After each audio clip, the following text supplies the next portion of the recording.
Over the last 2 months, we've been camping all over Vancouver Island, staying in places under the trees. Other times we're fully exposed. Some have little cell coverage and others there is none. And at every single one of these places, we've tested our Starlink to see how well it works in a variety of scenarios in order to create the best review video to share with you all.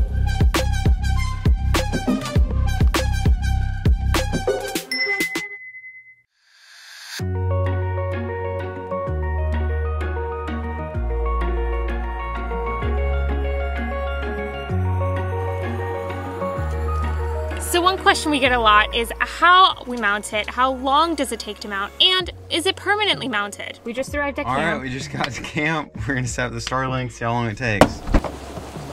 First thing I do is remove the dummy. You can do the play-by-play. And then we fish the Starlink cable through, and we never patched it out, so imagine that it looks pretty.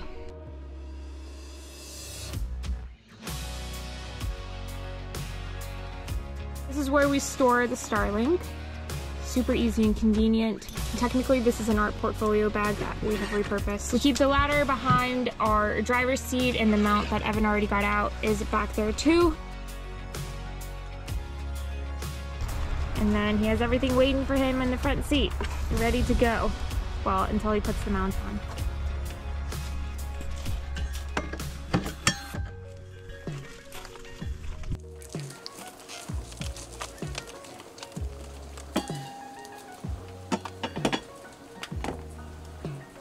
And voila, you're done. We do place this grommet. Oh, Jesus. Oh, Jesus. All right, we placed this grommet on top of the cable just to keep it weatherproof in there. So a problem you're... That's how you put up a Starlink. So if you do this exact same solution with this cable gland, you'll find that you have to get a much larger cable gland than what you actually need for the cable itself, because the head of this is a lot thicker. So in order for it to go through, it has to be this size, but then the cable is actually too small once it tightens, so we add this extra grommet in between, just as a good weatherproofing system. There it is. Right now it's searching for north. We place our dummy cable right here on the steering wheel as a reminder that we have the Starlink up so we don't accidentally drive off with it on the roof, not permanently mounted. So as you can see, it doesn't take very long. Obviously, the best option would be to have it permanently mounted, but currently there isn't a good system for stowing the satellite flat with the roof.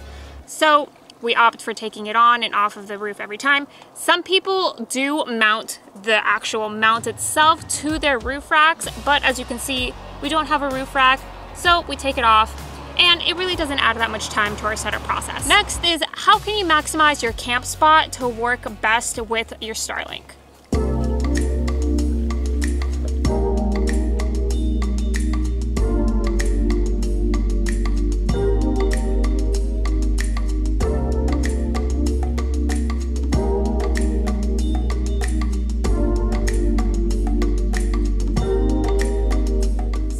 When we're looking for campsites, especially if we have multiple to choose from, the first thing we do is pull out our compass on our phone and figure out where's north.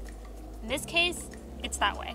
If it is towards the trees, try and pick a site that's as far from the trees as you can get, so you're not pointing directly at them. There's a little bit of space between you and them, which increases your chances of getting signal.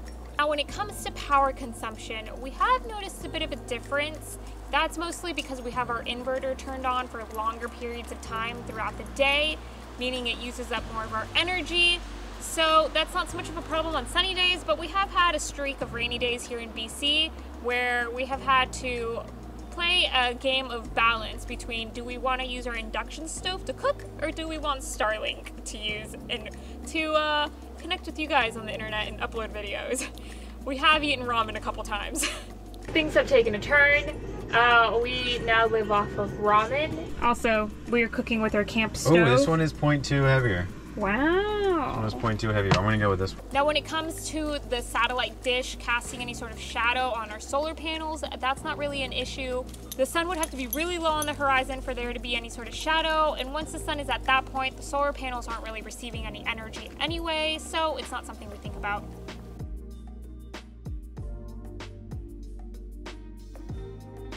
So what is the range? Well, I didn't really calculate that very scientifically, but I'm pretty far, and I still have plenty of service to stream our Mexico series from earlier this year. Evan, we're surrounded by coyotes.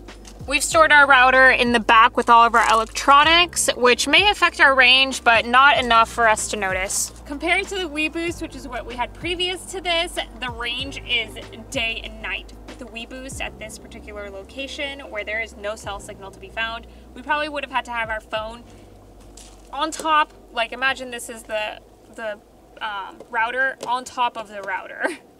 Like, literally. We're always huddled in this corner in deep places in the woods because the signal booster works like in a very small radius here. No, well, when the signal's already poor, so you have to, like, really, really bad. You have to put your phone up to it. Melanie has a great rhyme for this situation. Let's hear it. No, I said, so when you don't have a clue, what do you do? If you can't find the perfect camp spot with absolutely no obstructions like we have over on this side, which is very hard to find, we know. And if you do find yourself in front of a bunch of trees like we have on this side, then just know that you will probably experience some dropped calls. Just wait for it. I swear it should... Or some delays with your Zoom calls, for example, but that is better than having absolutely zero service, so you have to weigh your pros and cons. Let's go check in with Evan, who's inside live streaming a game, and he's gonna show us what the internet speeds are right now.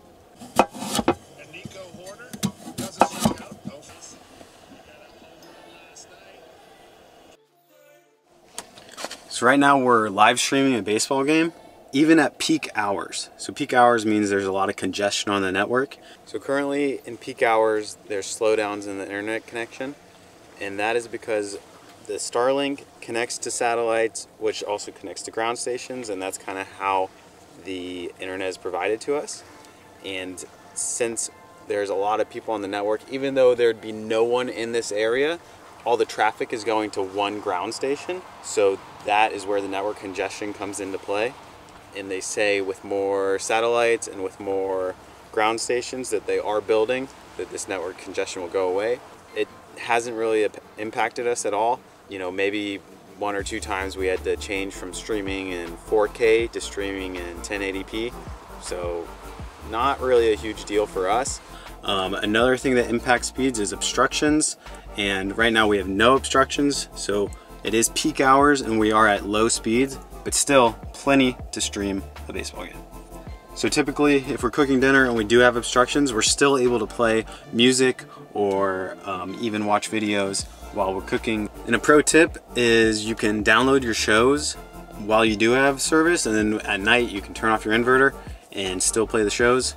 That way you're not wasting power all night. So the app gives you data about the speeds and the latency.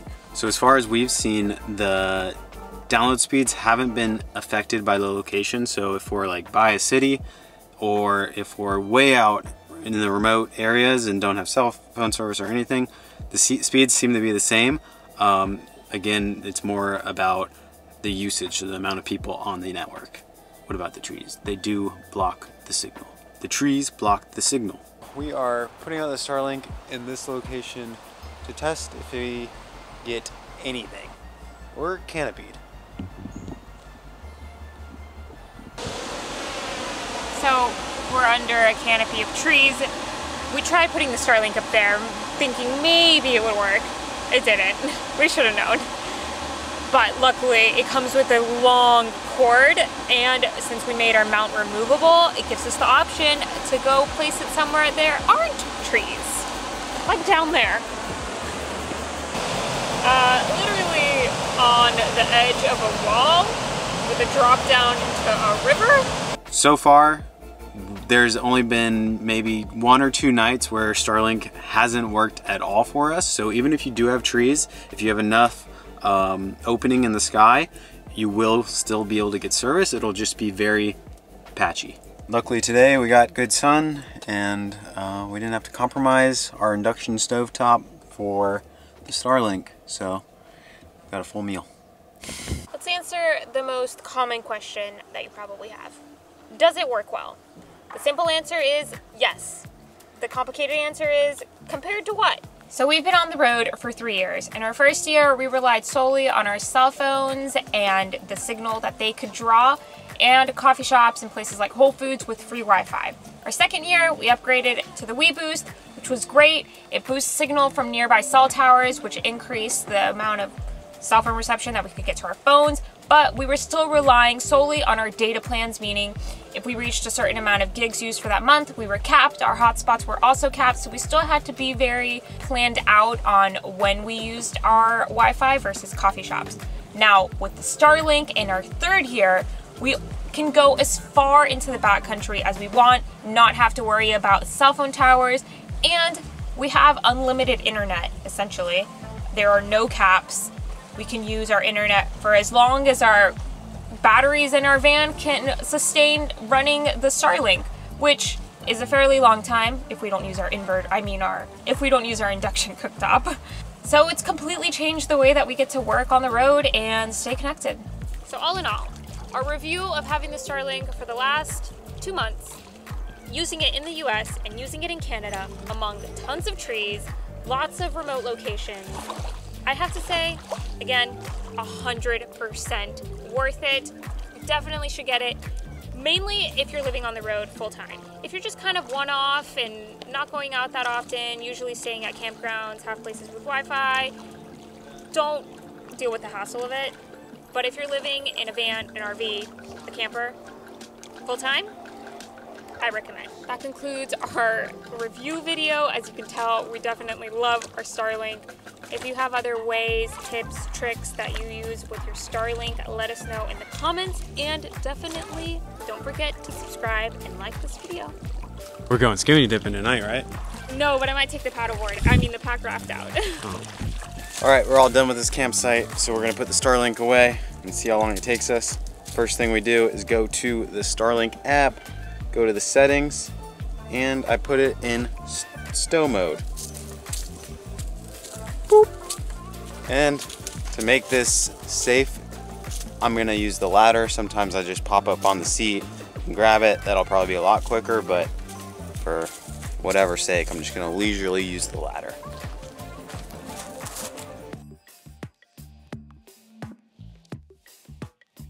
I'm gonna have to check the footage to see exactly how long this took, but as you can see, it wasn't too bad.